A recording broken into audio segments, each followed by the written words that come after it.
So this is the summary of a third talk that I gave in a series about 10 ideas that made contemporary art. And this particular talk was about language and consumerism. I began by talking about Clement Greenberg's famous observation that, quote, while the Renaissance art seeks to conceal art, then modernism reveals it. And I explained that the pivotal work in this regard is Manet's Déjeuner sur l'herbe.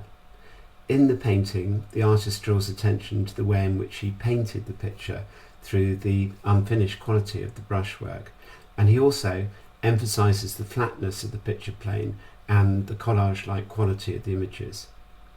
At the same time, Manet quotes directly from earlier representations of the subject, and he does this in a deliberately self-conscious way, which sets the pattern for the appropriation of later painters.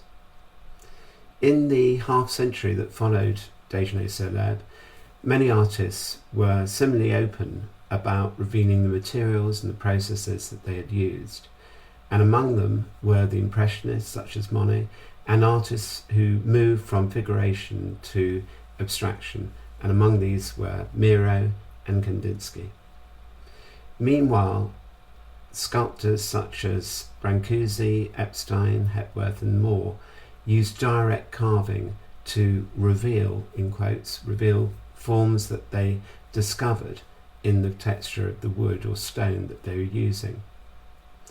Another group of artists, the Constructivists and the De Stijl group, showed a similar exploration of the logic of making, how materials were put together.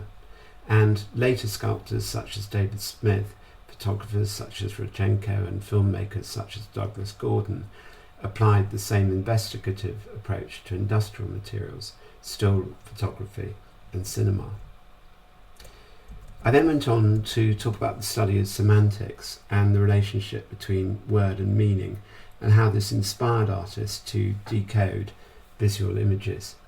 And I talked about Jasper Johns' paintings of the Stars and Stripes, that's the American flag, and suggested that the ambivalence of an image that was both a pattern of lines and colours and an emotive national symbol was at the centre of the work. And I talked about Barth's analysis of, in quotes, the Italianicity of a pasta advertisement, and how this probably helped to inspire the theatrical postmodernism of Charles Moore's Piazza d'Italia.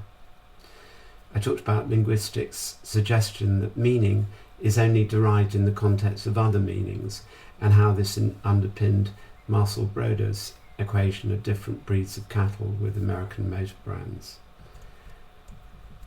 I then went on to talk about Marx's observation that value is defined not by usefulness or labour, but by the perceived status of what he described as the seller of boots in relation to a seller of linen. And I explained how the mass production of consumer goods was matched by the mechanisation of images that represented them. This is obviously true of the camera, but it's also true of, say, the apparitional quality of the soup labels in Andy Warhol's paintings, and the way in which their repetition mirrors his identical portrayal of celebrities. Other pop artists, including Blake, Oldenburg and Hamilton, also addressed consumer culture by creating banal images of wished-for items, and showed how this implicated consumers as hollowed clones of the consumer culture to which they aspired.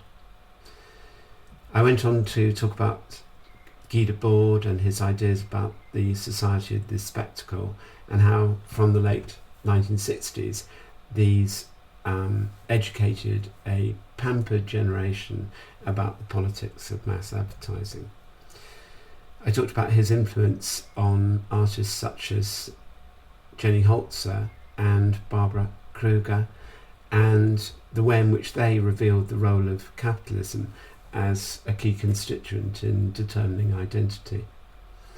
I talked about Bruce Nauman and how he created phrases in flashing neon text, and the way he used semantic opposites in ways that recalled the structural anthropology of Claude Lévi-Strauss.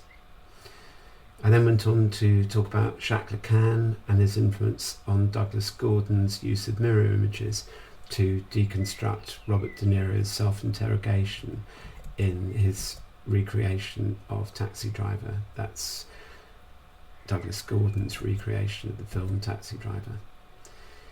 From the 1960s, I argued that land artists such as Richard Long and installation and performance artists such as Joseph Beuys sought to evade the market by creating ephemeral works or taking work outside the gallery. Talked about Robert Rauschenberg, Michael Craig Martin, Joseph Kosuth and Art and Language, and explained how their use of text explored the disjunction of image and idea, and how they recalled Duchamp's Fountain or Magritte's painting of the pipe with the caption "Ceci n'est pas une pipe." And I argued that, like Warhol, who, quote, claimed that he wanted a machine to make his paintings, or Sol LeWitt, who said, quote, that ideas become machines to make their work, that all of these artists fed into the development of conceptualism. I then finished off by talking about the explosion of the art market in the 1980s and the way that this put paid to the austerity of what was called second order work. However, many artists, including Grayson Perry and Matt Collishaw, continued to explore consumerism, while Jeff Koons and Damien Hirst addressed the ironies of the art market and of the link between uniqueness and value.